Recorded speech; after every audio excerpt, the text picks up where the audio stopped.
Everyone, welcome back to Sunny Dive Show, and thank you so much guys for tuning in. I'm here to update you of what's going to happen on Amalanga, our fun from the 8th to the 12th of June 2026 on Monday.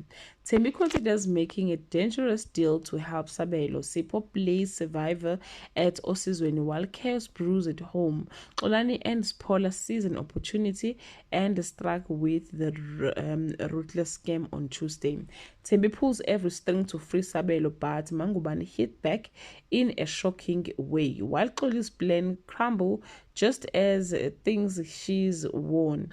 On Wednesday, Mangubane plays Sabelo like a Spanish guitar. Spola makes it rain Dagudunuse after scamming Uthembi on Thursday. A man's fragile grip on reality shutters setting off a chain of fear and fury in his community. A mother loses control as money turns her children against her.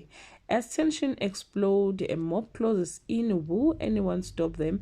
Before it's too late on Friday, as Sabelo spiraled further from reality, two men arrive in Ngutu to either save him or finish what the community has started. A fireman to let go of the past end up reigniting past traumas. Well guys, that's all I have for today. Can leave your comment below and share your opinion. Bye.